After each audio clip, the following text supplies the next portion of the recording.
हमने आवेदन में ये भी लिखा कि देखिए हम प्रशासन के सामने गुहार लगा रहे हैं और अगर नहीं सुनवाई हुआ तो हम पति पत्नी आत्मदाह करेंगे। पुनः जो एक तो आवेदन हमारा गुम कर दिया गया और बाद में जो आवेदन दिए उसका रिसीविंग देवे नहीं किया, बोला कि हमारे मर्जी के ऊपर है, हमको इच्छा करेगा देंगे, नहीं इच्छा करेगा नहीं देंगे। जो होगा होगा, तो तुम्हारा बेटा को मरवा दिए, अब तुम लोग पति पत्नी को मरवा देंगे, देख लेंगे कि क्या करोगी। तो हम तो धक से रह गए कि ये बोला तो बोला क्या, तो काफ़ी नर्वस हो चुके थे। नर्वस हो गए कि ये तो मैंने हमको मारेगा, तो उस चीज़ के लिए हम ज़्यादा नर्वस नहीं, लेकिन जो मेरा अभी है नहीं उसके बारे में अगर कोई माँ को बोला जाएगा तो उस माँ पर क्या बीतेगी, यही हम एकदम हक्का बक्का रहेगा। और उस दौरान हम अगर कुछ बोले भी होंगे तो हमको कुछ कानून के ऊपर हमको पूर्ण भरोसा है, लेकिन प्रशासन से मेरा विश्वास उठते जा रहा है। क्योंकि सीपी ग्राम में लिखे, प्रधानमंत्री को लिखे, राष्ट्रपति को लिखे, उसके बाद आप गृह मंत्री, हाँ प्लस मुख्यमंत्री को दिए, आईजी, डीआईजी, डीजीपी, एसपी सबको दिए हमने। दोस्त नीलेश, वो नया दोस्त था, उसका नया दोस्त था, उसका वॉच किया पहले वो सब चीज़, इसका जैसे जो हैबिट था, मतलब कब आता है कब जाता है, प्लस घर का पूरा मुआयना किया। वो मुआयना करने के बाद ये घटना को अंजाम दिया गया। वो सुरभि सोनी के साथ मिल करके घटना किया है। जोहार, नमस्कार। सफर 24 से मैं रंजन कुमार। आजसू नेता व समाजसेवी बड़कागांव निवासी शशि कुमार मेहता ने पुलिस प्रशासन पर गंभीर आरोप लगाए हैं। शशि मेहता अपने 2 मामलों को लेकर बड़कागांव थाना प्रभारी से मिलने गए थे। पहला उनके पुत्र सुशांत के मौत का मामला और दूसरा उनके पड़ोसी विश्वनाथ महतो एवं उनके परिवार के साथ जमीन एवं बैनर को लेकर झगड़े का मामला था। इन दोनों मामलों में थाने में कोई सुनवाई तो नहीं हुई, बल्कि उल्टे प्रशासन ने थाने में अपमानित कर बड़ा अपना समस्या आप अपने सॉल्व कीजिए। और यहाँ का आदत है, मेहता ने क्या कुछ कहा, थोड़ा सा कुछ होगा तो तड़ाक इन लोग थाना दौड़ जाते हैं, इसको बचाना है उसको बचाना है। कि सर हमको वो सब मतलब नहीं है। तो हम जिसे आवेदन दिए ना, तो उनसे आग्रह किए कि सर हम बहुत बड़ा समस्या में हैं और हम कहिए कि एक तरह से बहुत सताए हुए आदमी हैं, सो हमारा आवेदन पर एक बार विचार किया जाए।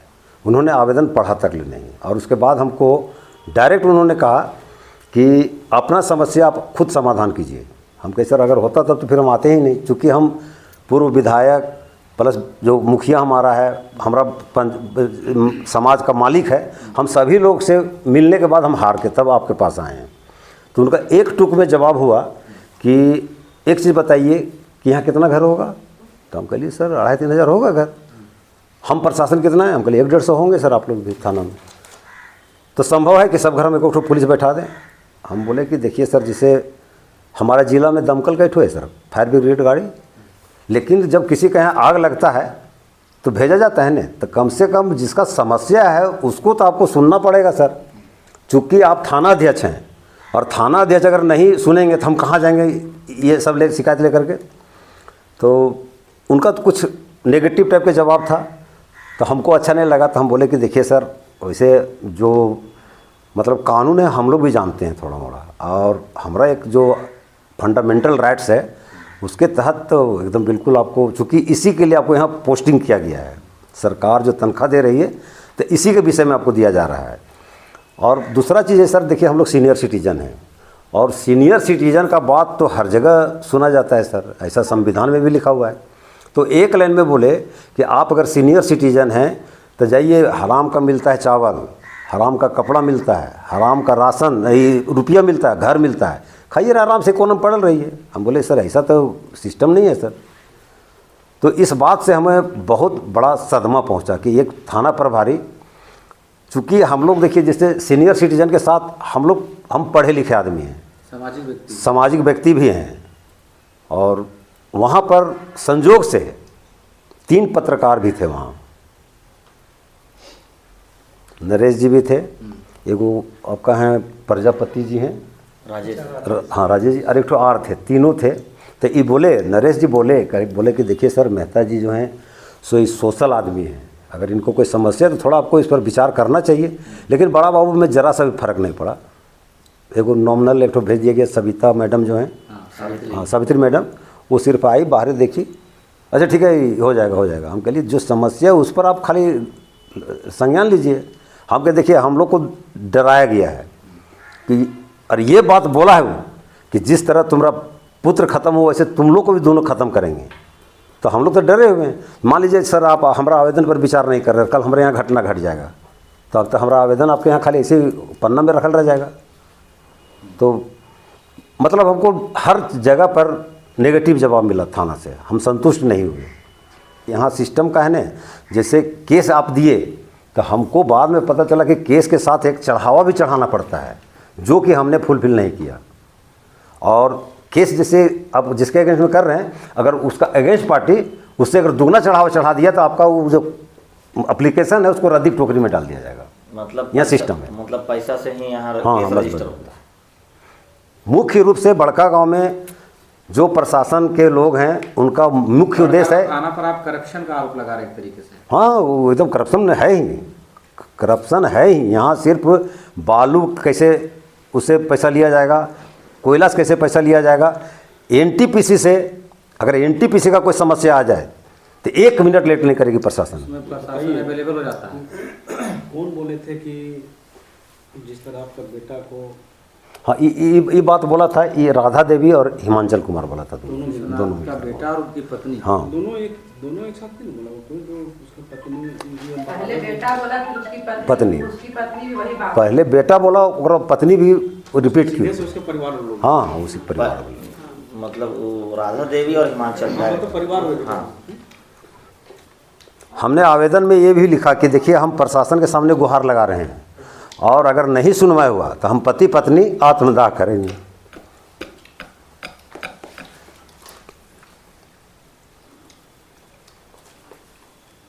मतलब पड़ोसी से आप इतना परेशान हो गए हैं और प्रशासन भी हेल्प नहीं कर रहा है, इससे मतलब एक तरीके से आप क्षुब्ध हो गए। केस हुआ कि नहीं फिर आपके? नहीं अभी तक केस नहीं हुआ। केस नहीं अभी तक केस रजिस्टर नहीं हुआ। नहीं आवेदन आप दिए थे, कोई रिसीविंग कॉपी थाना वाला दिया? नहीं दिया, बार बार मांगने पर भी हमको नहीं दिया गया। मैंने पुनः जो एक तो आवेदन हमारा गुम कर दिया गया और बाद में जो आवेदन दिए उसका रिसीविंग देवे नहीं किया, बोला कि हमारे मर्जी के ऊपर है, हमको इच्छा करेगा देंगे, नहीं इच्छा करेगा नहीं देंगे। राशि में और शशि मेहता की पत्नी आशा मेहता, हमारा पड़ोसी जो कि रिश्ता में पोता लगता है हिमांचल महतो, हम उसके पास गए थे रात में थोड़ा करीब 6:30 बजे के करीब। ये कहने गए थे कि बैनर को बाबू तुम बैनर को ऊँचा कर लो, तो मेरा दुकान वाला को दिक्कत हो रहा है। तो वो एक शब्द बोला कि हम बैनर नहीं कुछ नहीं करेंगे, हम अपना है उसको उठाएंगे नहीं। उसके बाद बोले कि तो कैसे क्या होगा, दिक्कत तो बहुत हो जा रहा है। तो बोला कि ठीक है जो होगा होगा, तो तुम्हारा बेटा को मरवा दिए, अब तुम लोग पति पत्नी को मरवा देंगे, देख लेंगे कि क्या करोगी। तो हम तो धक से रह गए कि ये बोला तो बोला क्या। फिर हम को कुछ होश भी नहीं रहा कि हम क्या किए नहीं कि हमको कुछ मालूम नहीं है। गाली गलौज वो लोग बोलने लगा। उसकी माँ फिर अपनी माँ को भी बुलाया, वो माँ भी वही बात बोली जो उसका बेटा बोला। तो हम तो काफ़ी नर्वस हो चुके थे और इस बीच में की धमकी से जो है आप नर्वस हो गए? हम नर्वस हो गए कि ये तो मैंने हमको मारेगा तो उस चीज़ के लिए हम ज़्यादा नर्वस नहीं, लेकिन जो मेरा अभी है नहीं उसके बारे में अगर कोई माँ को बोला जाएगा तो उस माँ पर क्या बीतेगी, यही हम ये एकदम हक्का बक्का रहेगा। और उस दौरान हम अगर कुछ बोले भी होंगे तो हमको कुछ याद नहीं है। हम अपने पति को फ़ोन करके बुलाए कि देखिए हिमांचल में तो ऐसे ऐसे कर रहा है। फिर यही लोग दादा पोता में क्या क्या बात हुआ वो सब हम हट गए थे, वहाँ से हमको हटा दिया गया था। आप उस दिन जो बोलने गए थे हिमांचल को किस बात को लेकर के? वो बोर्ड लगा दिया है? बोर्ड लगा दिया है और मेरा दुकान उससे किराएदार को ढक जा रहा था। बड़ा सा हम बोर्ड लगा हटाने के लिए नहीं बोल रहे थे, हम सिर्फ बोले थे कि बैनर को ऊंचा कर दो। अच्छा, बैनर हटाने के लिए हम नहीं बोले थे कि उसको ऊंचा कर देने से उसका है सो साइड से दुकान दिखेगा। इसी बात को लेकर उतना उलझ गया हमसे। मरमाहत हम हैं ही और हमको लगता है ना कि कहीं न कहीं षड्यंत्र है। अगर वो इस तरह का बात बोला तो जरूर उसमें कुछ षड्यंत्र है, तब नहीं इस तरह का बात बोला। हमको बड़का को मार तक तो कोई ऐसा कुछ नहीं बोला। क्योंकि आपके बेटे का गुजरे हुए 1 साल से ऊपर हो गया और उस पुराने बात को अगर कोई कुरेद रहा है तो एक शंका इससे जाहिर होती है, क्योंकि अभी तक मामला सॉल्व नहीं हुआ। अभी तक जो है वो पुलिस आपके बेटे के हत्या का जो गुत्थी है वो सुलझा नहीं पाई। और ऐसे में अगर कोई ये कहता है कि आपके बेटे को जिस तरह से मरवा दिए वैसे आप लोग को भी खत्म करवा देंगे, तो इस पर तो पुलिस को कुछ संज्ञान लेना चाहिए। एकदम लेना चाहिए, ये बिल्कुल जांच का विषय है। इस पर तो सही में संज्ञान लेना चाहिए प्रशासन को कि कि इस ऐसा वर्ड काहे बोलता है। हम पुत्र का भी मामला लेकर के हम गए थे डीजीपी यहाँ। वो डीजीपी महोदय ने हमारा बात को बहुत गहराई से सुने और सुनने के बाद वो बोले कि ऐसा कीजिए, जितना पेपर दिए हैं प्लस यहाँ से जो ऑफिशियल ये सारा पेपर हम एसपी पास भेज दे रहे हैं, एसपी साहब पास, और आपको भी हम व्हाट्सअप भेजेंगे। तो हमारे पास व्हाट्सअप आया हुआ था, तो उसी को लेकर के हम एसपी पास गए। तो एसपी पास जो पुत्र का घटना था उसको बताने के बाद हमने ये भी बोला कि सर तो हमने थाना गए थे तो हमें अपमानित किया गया वहाँ के जो थाना अध्यक्ष हैं उनके द्वारा। कानून के ऊपर हमको पूर्ण भरोसा है, लेकिन प्रशासन से मेरा विश्वास उठते जा रहा है। चूँकि आज स्थानीय प्रशासन से हमारा विश्वास उठते जा रहा है, चूँकि आज हमारा पुत्र का घटना घटे हुए कम से कम 16 महीना हो गया, लगभग 16-17 महीना हो गया, लेकिन अभी तक ले कोई रिपोर्ट नहीं दिया गया। दूसरा चीज़ है कि हमने सीपी ग्राम में जब कंप्लेंट किए थे तो ये जो डीएसपी साहब हैं एडमिट किए हैं, आईजी को रिपोर्ट दिए हैं, उसमें साफ लिखे हैं कि उसका प्राइवेट पार्ट में चोट लगल था, पीठ में चोट लगल था। वो जब खुद लिख रहे हैं और दूसरी तरफ वो हमको बोल देते हैं कि नहीं सो ये कहिए कि खुद सुसाइड किया, हैंगिंग के वजह से सुसाइड हुआ। तो अरे भाई ठीक है, अगर हैंगिंग के वजह से सुसाइड हुआ, जो कि दृश्य देखने के बाद कोई भी आदमी नहीं बोल सकता है, क्योंकि हमने डीजीपी साहब को भी तस्वीर दिखाए थे जो उसका सुसाइड वाला है, तो वो बोले एक लाइन में कि नहीं नहीं इस तरह सुसाइड नहीं करता है आदमी, जैसे बेड में बैठ के खाली लपेट लेगा पेपर सुसाइड हो जाएगा। तो प्रशासन जो हमारा जो स्थानीय प्रशासन है उसका एक सूत्र में कहना है इसको यूडी केस बना करके इसको चैप्टर को समाप्त कर देना, इनका यही ध्येय है। जबकि हम बार बार कर रहे हैं, जबकि हम लोग सीपी ग्राम में लिखे, प्रधानमंत्री को लिखे, राष्ट्रपति को लिखे, उसके बाद आपका जो गृह मंत्री, हाँ, प्लस मुख्यमंत्री को दिए, आईजी, डीआईजी, डीजीपी, एसपी सबको दिए हमने। और हमें एकदम पूर्ण संदेह है कि इन्वेस्टिगेशन के नाम पर ये कलेक्शन किया गया है, कलेक्शन के माध्यम से हमारा केस को दबा दिया जा रहा है। आईओ को हम पूछते हैं कि भाई हमारा केस में क्या प्रोग्रेस है, हमको कुछ बताइए, या तो फिर हमको रिपोर्ट दीजिए। आखिर आपने इतना दिन में जो इन्वेस्टिगेशन की है उसका कुछ रिपोर्ट दीजिए। तो बोलता कि नहीं, ये अमित कुमार है, हाँ। तो एक लाइन में बोलता है कि नहीं नहीं सर हम इसके बारे में कोई रिपोर्ट आपको नहीं दे सकते हैं। सर घटना मेरा बेटा का है, तो हमारा घर किस चीज़ का जब रिपोर्ट नहीं, वो एकदम एक लाइन में बोल देता है कि इसके उसको बोलिए आप आईओ केस के इंचार्ज है, रिपोर्ट नहीं दे सकते हैं तो फिर केस किसी और को ट्रांसफर कीजिए। मोबाइल जिसे हम लोग प्रशासन को दिए हैं तक लगभग बेटा वाला मोबाइल, हाँ बेटा का दो मोबाइल था, हम लोग लगभग 5 महीने पहले दिए हैं। और जैसे ऊपर घटना होने कितना दिन बाद 8 महीने 8 महीने बाद काहे दिए आप मोबाइल? तुरंत देना चाहिए था। तो वो मांगे ले तब ने मोबाइल तो हम लोग दे देते। शुरू दिन जिस दिन घटना घटी उस दिन मोबाइल दोनों ले लिए थे, फिर हमको वापस कर दिया मोबाइल कि बोल रखिए आप अपना। कितना दिन बाद वापस? हमारे तुरंत दे दिए, जिस दिन घटना घटा ने उसी दिन बोले कि नहीं से मोबाइल हम आप लोग का ये मोबाइल नहीं रख सकते हैं, आप रखिए। मोबाइल जो है वो वापस कर दिया गया हमको। जब हम लोग बोले कि सर मोबाइल से देखिए, जैसे मान लीजिए हमारा एक घटना घटा, बहुत बड़ा एविडेंस एनटीपीसी के अफसर के साथ घटना घटा ना फतेह पास, तो देखिए वहाँ तो कोई चश्मदीद गवाह नहीं था, सिर्फ मोबाइल ट्रेसिंग से ही क्रिमिनल तक ले पहुँचा गया। तो हम बोले कि सर जब वो अफसर का घटना घटा तो आप पहुँच गए, तो हमारा बेटा का घटना घटा तो क्यों नहीं पहुँच रहे हैं आप? इसका मतलब आप लापरवाही कर रहे हैं या अगला से मैनेज हैं आप। तब लास्ट में ये मोबाइल हमसे लिए। अब मोबाइल लेने के बाद उसमें क्या डेटा निकला, कुछ उसका नहीं, कुछ नहीं, सूचना नहीं, कुछ नहीं, लगभग 5 महीने। मोबाइल जो है उन्हीं के पास, हाँ उन्हीं के पास है। हम पूछे तो बोले कि नहीं पहले कलकत्ता जाता था जांच के लिए, अब रांची में इसका खुल गया है तो रांची भेज रहे हैं। तो हम बोले सर तो फिर भी जैसे मान लीजिए बहुत टाइम लग रहा है, कि क्या कारण है? तो नहीं इससे प्रोसेस लंबा प्रोसेस। एक सस्पेक्टेड मर्डर केस में पुलिस जो है मोबाइल जो है उसको हल्के में ले रही है, मोबाइल जैसा एविडेंस को। मतलब ये सीधा सीधी की जांच पड़ताल में बिल्कुल पूरा लापरवाही है। नहीं वो जैसे आयोग का कहना है कि साक्ष्य के अभाव में हम अरेस्ट नहीं कर रहे हैं। साक्ष्य अभाव में साक्ष्य आप खोजिए नहीं रहे। हाँ नहीं, साक्ष्य हमारा करने वाले हम तो बोले कि सर अगर सिर्फ जो इंजरी रिपोर्ट आता है पोस्टमार्टम का, अगर उसी पर केस को ख़त्म कर देना है तो फिर इन्वेस्टिगेशन क्या कर रहे हैं आप? इन्वेस्टिगेशन का मतलब है कि एक एक पॉइंट को पकड़ना चाहिए, एक एक पहलू पर जाना चाहिए, तब ना पता चलेगा कि आखिर क्यों ऐसा घटना घटा। तो आप वो नहीं करके हमको हर समय बोल दे रहे हैं कि ये यूडी केस है। सीसीटीवी कैमरा, मोबाइल्स का कॉल रिकॉर्ड, व्हाट्सएप रिकॉर्ड, ये सब बहुत इंपॉर्टेंट है।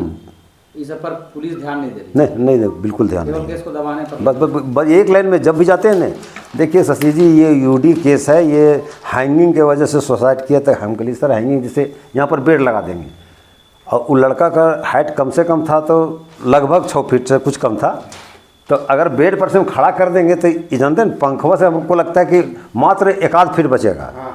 तो 1 फीट में आदमी, अच्छा जैसे वो बैठा हुआ बेड में, अरे जैसे झूलल रहता कि लंबा जगह पर से झूल गए, वो बेड में बैठा हुआ है और खाली रस्सी लपेट दिया। अच्छा ऊपर में पंखा, जैसे एक भी ब्लेड टेढ़ नहीं हुआ, इसी पंखा में था, तो एक ब्लेड टेढ़ नहीं हुआ और खाली ऐसे करके लपेट दिया था, जैसे वो भी रहता कि पंखा से बांधल है तो खाली ऐसे लपेट करके आदमी सुसाइड कर लेगा। तो कहीं ना कहीं तो संदेह का घेरे में है। अच्छा दूसरा चीज़ है कि उसका दोस्त नीलेश, वो नया दोस्त था, उसका नया दोस्त था, उसका वॉच किया पहले वो सब चीज़, इसका जैसे जो हैबिट था, मतलब कब आता है कब जाता है, प्लस घर का पूरा मुआयना किया। वो मुआयना करने के बाद ये घटना को अंजाम दिया गया। वो सुरभि सोनी के साथ मिल करके घटना किया है। वो लड़का उस दिन नीलेश कुमार इसके साथ करीब 9 साढ़े 9 बजे तक ले था। हम लोग जब बोला पूछे तो से अंकल नहीं, हम 4 बजे इसके साथ से अलग हो गए थे और 9:30 बजे रात तक लगी था। हिमाचल परिवार पर जो आप संदेह कर रहे हैं, साजिश नहीं वो बोला है, देखिए हम संदेह नहीं कर रहे। हाँ उस बोलने पर आपको जो है ये तो आप गंभीर नहीं मैंने हम इसलिए गंभीर हैं कि चूंकि हमारे यहाँ घटना घट चुका है, तो हम लोग जैसे पुनरावृत्ति ना हो हमारे यहाँ, हम उससे डरे हुए हैं। चूँकि घटना से हम लोग तो सदमा में हैं और कोई इस तरह का आवाज़ बोलता है तो हम लोग को और सदमा पहुंचता है। तो मैंने डर है पहले घटना से अभी डरे हुए हैं हम। क्या प्रशासन से मतलब उम्मीद रखते हैं? हम प्रशासन से उम्मीद यही रखते हैं ना कि हमको उचित न्याय मिले। हमको हाँ दोनों केस में, जैसे मान लीजिए अभी हम जो आवेदन दिए हैं उस केस में भी, और हमारा बेटा का जो केस है उसमें उचित हमको न्याय मिलना चाहिए। और जब तक ले न्याय नहीं मिलेगा हम चुपचाप नहीं बैठेंगे, क्योंकि हमारे साथ स्थिति ये है डू एंड डाई, करो या मरो। अगर नहीं कुछ कर सके तो लास्ट में हम लोग मरेंगे। नहीं उतना बड़े स्टेप्स लेने की आवश्यकता नहीं, लेकिन आप लोग जो ये कह रहे हैं इससे ये झलकता है कि प्रशासनिक तौर पर को नया नहीं मिलेगा तो हम करेंगे। हम तो बोले कि प्रशासन के हम लिख के दिए हैं, ये देखिए यहाँ लाइन में एकदम लिखा हुआ है स्पष्ट। हाँ हम दे दे रहे हैं, देखिए यहाँ पर एकदम स्पष्ट लिखे हैं कि अगर प्रशासन के सामने हम जो गुहार लगा रहे हैं, अगर मेरा हमको न्याय नहीं मिला तो हम प्रशासन के सामने आत्मदाह करेंगे हम लोग और पति पत्नी करेंगे। की बात है कि देखिए जिस दिन हमारा बेटा के साथ घटना घटा उस दिन सुरभि सोनी वो हमेशा वो चैट में थी, इसका साथ व्हाट्सएप चैट में थी और हर समय वो उससे बात कर रहा था। अच्छा देखिए वो जब सब चीज़ देख रही थी तो वो नीलेश को ही क्यों फ़ोन की, नीलेश को 12 बजे रात को फ़ोन की, जबकि हम लोग का फ़ोन नंबर भी उसके पास था, लेकिन हम लोग को नहीं करना ज़रूरी समझी। और जब सुबह टाइम 9 बजे जब हम यहाँ आ गए तो उसके बाद वो लड़की फिर हमसे भी बात की कि नहीं सुशांत को कुछ नहीं हो सकता है। हम कह अरे तुम तो उसका ज़िंदगी खा गए, अब काची होगा। तो सस्पेक्टेड है फिर भी उन लोग पे कार्रवाई नहीं कार्रवाई नहीं किया जा रहा है, नहीं किया जा क्लियर एंड कट सस्पेक्टेड 2 है, नीलेश और सुरभि। नहीं उसका 4 दोस्त का हम नाम दिए हैं और चारों रेट है, चूंकि उसके साथ दिन भर उस दिन किसी भी एक को भी अरेस्ट नहीं, किसी का अरेस्ट नहीं किया गया। या तो फिर जैसे कहने मतलब है ना कि हमारा कहने मतलब अगर किसी क्राइम का उद्भेदन करना है तो कहीं ना कहीं करके उसको थोड़ा कड़ाई से पूछना चाहिए, तो कड़ाई नहीं किया गया उन लोग को। जैसे तो नॉर्मल केस की तरह हाँ मैं में लिया है उसको ना कभी नहीं ना